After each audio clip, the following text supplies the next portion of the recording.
Welcome back to the Ink Sink. I am Annie, and this is the publishing podcast for the rest of us. You're hearing me because we are still on break, and we are playing you all some of our favorite episodes from this year, from season 1. And season 2 will be coming into your earpieces sometime in February. We will keep you all updated. In the meantime, here's one of your faves from this year.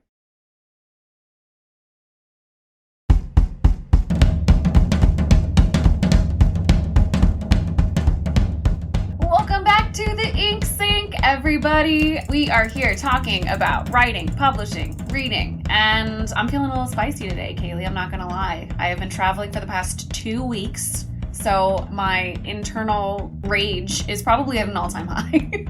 I have probably been on the other end myself, and you've been just sitting back and getting a lot of it from work. So I'm feeling a little chill today. So oh, good. It works out real well. We'll balance. I am Annie, and I'm here with Kaylee. How you doing, girl? I'm great, Annie. I have a couple days off work. Good. It's absurd. Dream. It's really absurd. I don't know if I'm going to be able to handle it anyway. So how are you, other than super glad to not be on a train anymore? Oh my God.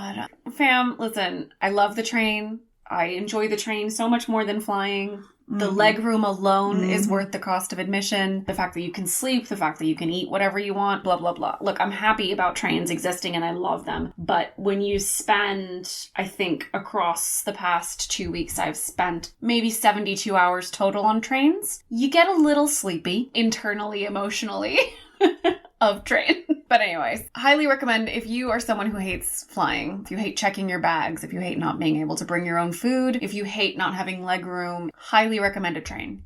But if you are going to travel for more than a few weeks, there's really no good option. Even a car would suck. So just don't travel. Just stay home. Stay home. Don't go anywhere. This is both my pandemic advice and my travel advice. If you want to travel, don't. Yeah. If you want to go see people, no. Those people are dead to you now. Just don't go see them. It's fine. You didn't love them anyway. Yeah. Who needs friends or family, honestly? This is getting dark, so I'm going to stop. And we are back, and our big topic for the week is own voices. Kaylee, I know this is one of those really conceptual definitions, but do you want to get us started and tell us what it is and what the conversations about it are? Absolutely. So own voices as a movement was started in 2015 by a female author who wanted to use it as a method of bringing to light the issue in writing and publishing where stories about minorities are not being told by the minorities. But generally speaking, it's been a conversation for a very long time, so nobody can argue, I think, and nobody should. In fact, if you can, don't argue that minorities shouldn't be allowed to tell their story. Like, I cannot express they enough. Absolutely should, yes. Like, we should support minorities and broadcast their voices for these stories, 100%.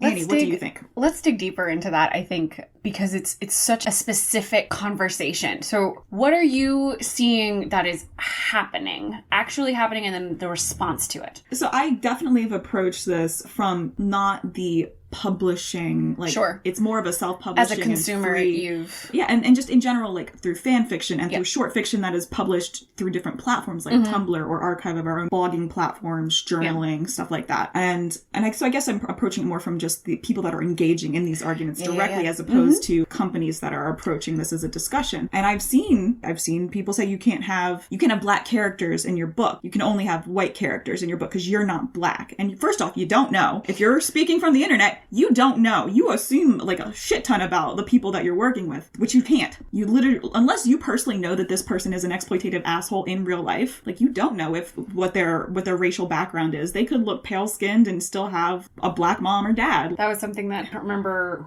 I think it was a movie that was written by someone who was not out yet, and they received a lot of criticism for not being part of the queer community. But it was like a shadow outing of them, which is terrible. Going after someone for something that you cannot confirm or deny is ridiculous. And then also, even if they're not of that particular minority, who are you to say that somebody can't reach out to that minority, do the research? Like, who are you to gatekeep another person, like another group? Or like, what if somebody in your community wants to tell their story and wants to work with this person. Like, where does your ability to say no stop and their ability to say yes begin? Like, so it's such a complicated thing. If you're not approaching it thoughtfully and critically reviewing your stance on this topic, then I'm very concerned about that approach. I am concerned about that as well. And those passionate people that just don't actually use their brains. Mm-hmm. Critical thinking is really important, fam. Yeah, I mean, honestly, we see this online all the time. The bad parts of cancel culture, like piling on for no real reason, just because someone said something about something and then it got retweeted, but it wasn't actually the thing that anyone actually said. Mm-hmm. I think you're right. We should approach this with some consideration and thought, and obviously, having own voices work is extremely important, but we are not here to cancel anyone or be part of the problem of more anger and hatred in the world for no real reason. And reduce diversity, because that's actually what will end up happening. That does end up happening, is reducing diversity. So we've talked about this on the podcast. We saw this with the Chuck Tingle Hugo Award situation, where these trolls were like, sci-fi is too diverse now, so let's nominate Chuck Tingle, who presents as a white man, as a trolling act. And we've talked about this before, like, sci-fi is not real.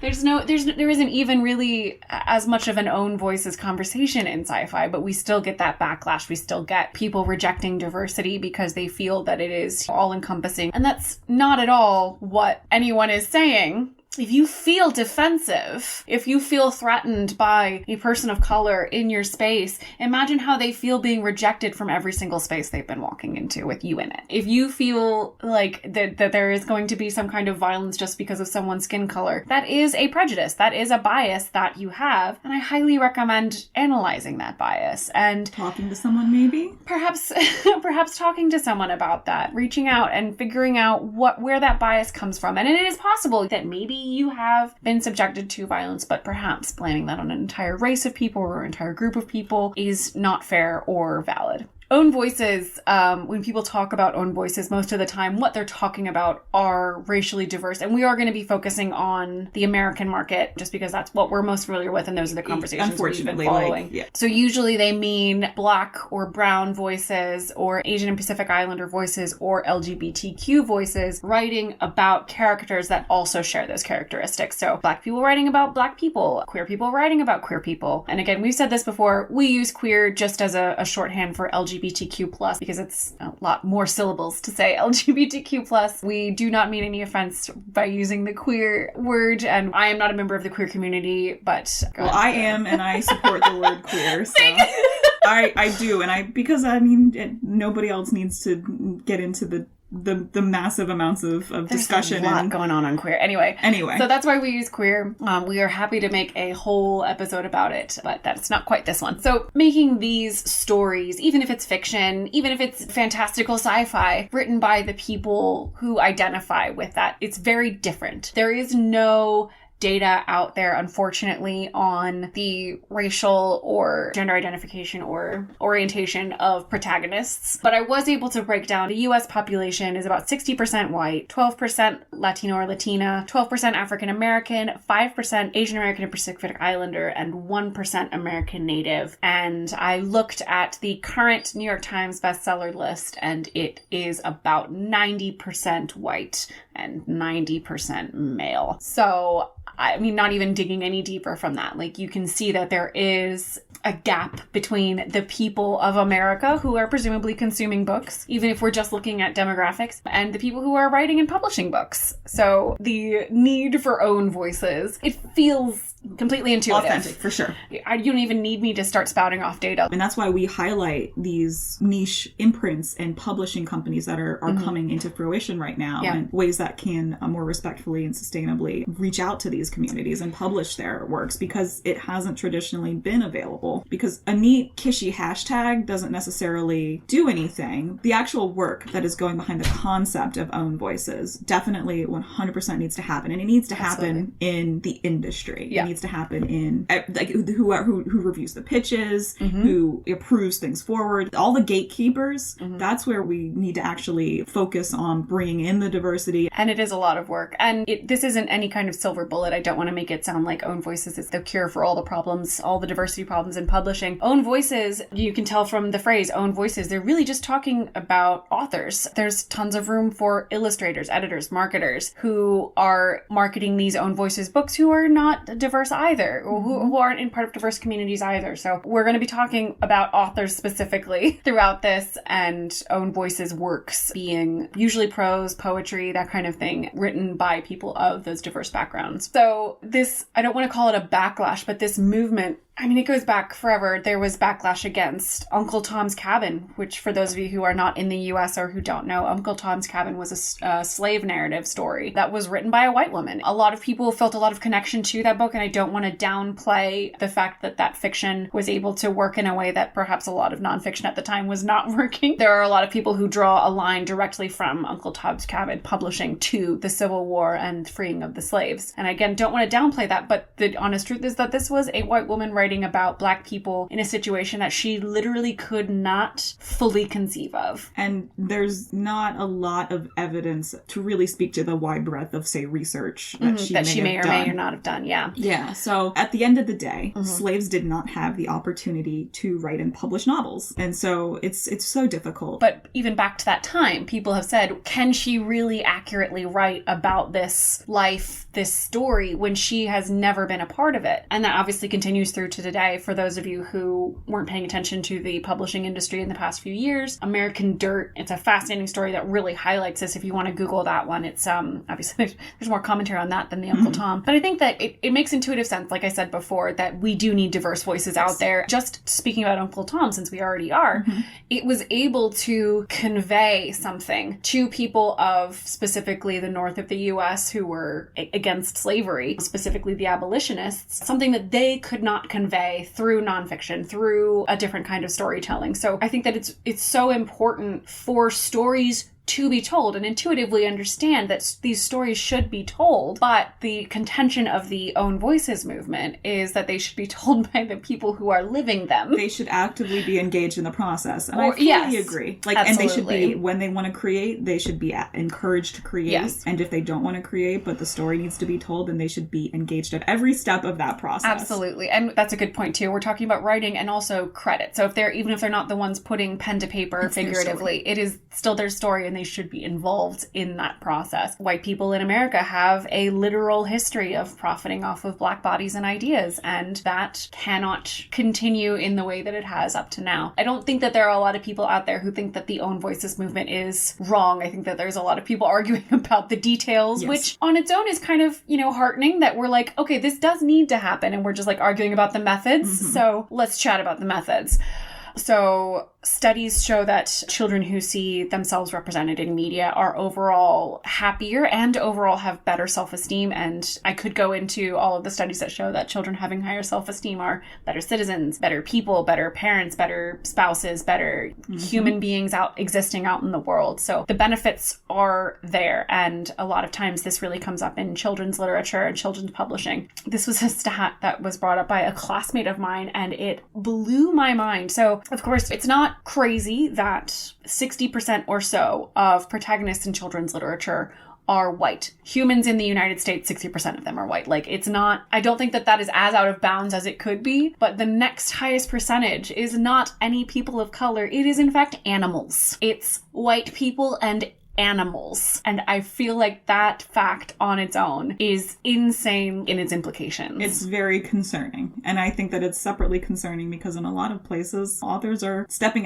back from the racial conversations by making all of their characters animals, which has its own deeply unfortunate implications. Yes. Again, for those who may not know, or if you've just been sheltered, the white supremacist movement in this country has a history of equating people of color with various animals. And we don't need to go all the way into that, but it's very problematic on its own. Google's trends, actually, you said this was started in 2015.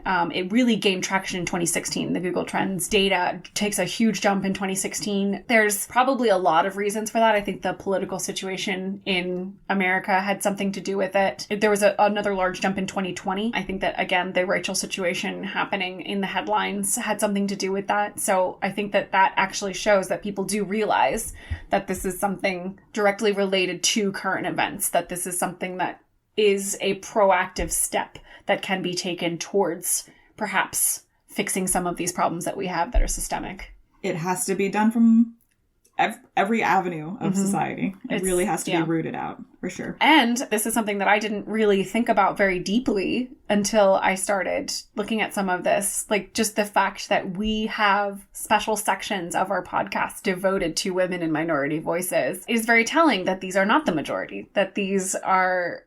We find these because they're unique pieces that people have to write about. Exactly. They are different.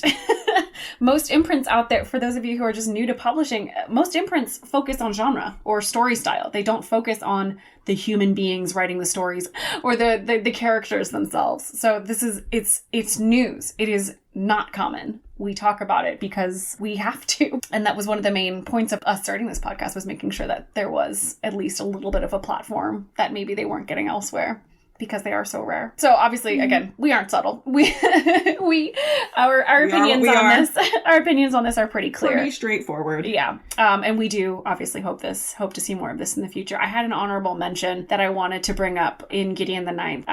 The author Tamsin Muir, which I'm probably pronouncing that incorrectly, I apologize, does identify as a lesbian, and there are many characters in that book who don't actually say their sexuality. But this was something that I came across when I was writing my review of the book and posting it. I look at other people's reviews, and someone was like, oh, they said this was a queer book, but there's very little queer stuff in it. I mean, I guess people are, in love with each other, but it doesn't seem like that's the center of the story. And I'm like, no, that's the point.